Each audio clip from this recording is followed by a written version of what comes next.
So, lady came over today with a damaged knife and has got some wood pegs holding the blade in. So what I'm doing here is I'm drilling through the wooden pegs so there's a hole on both sides.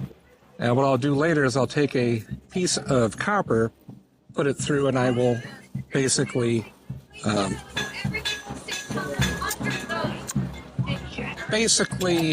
rivet it through so it'll hold it in place. How would you do that? Well, first off, this is a spoon bit, which is a very old style of drill bit. Notice instead of a spiral, it's more spoon-shaped, and there's a cutting edge at the edge. These are some of the first ones, and of course, brace and bit. Now, this is a slightly fancier one than you would find in medieval times, but these go back several hundred years, if not to the Roman times. And this one's a little fancier because you can change out the bits. Well, more traditionally, you would have a different one of these built for each drill bit that you had. Now, as far as doing here's a good piece. It's a little thin. So what you would eventually do here is you would cut a piece that just sticks out a little bit on each side.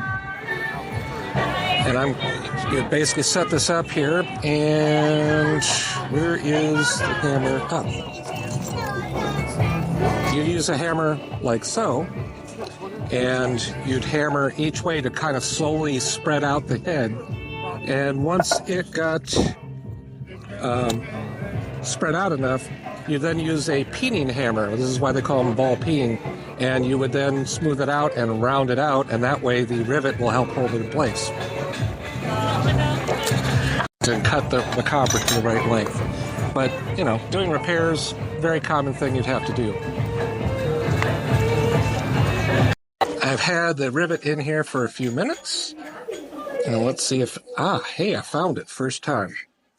So I'll let it cool, and now it hopefully will be soft enough to shape and form the ends.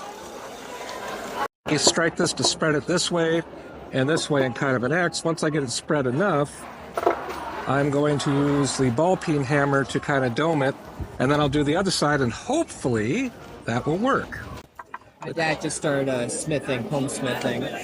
Oh yeah, well this is based off of a hammer from the Mastermere find, which is from about 1,000 years ago. So you just kind of try to spread it here. It's a little small for the hole, but the idea here is just spread it out here. Eventually it'll be too wide for the hole. And then you can dome it over, and it should hopefully hold it in place.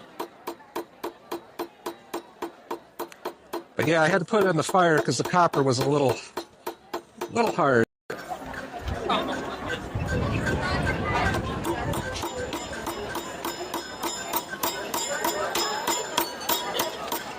And the nice thing about that smaller curved surface, it helps spread it out a little bit.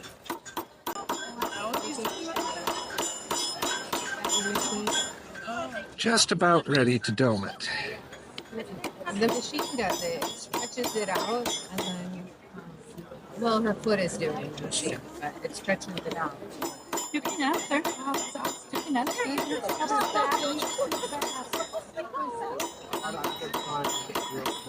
So, now let's see if I can dome this properly.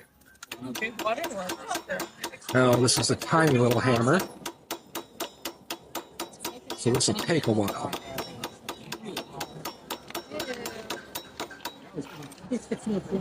There.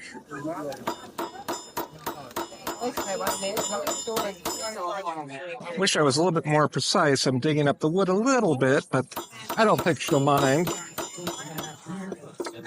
And I wish I had a bigger ball peen, but yep. And that's to basically shape it around. I kind of wish I had a slightly bigger one. This is kind of tiny. But I can go along the edges and slowly dome it. It's actually not too bad. keep this up, folks will think I know what I'm doing.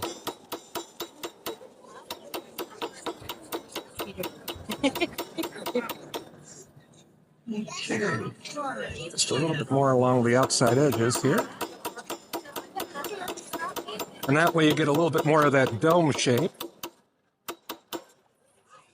And there's still a little bit of a sharp edge there.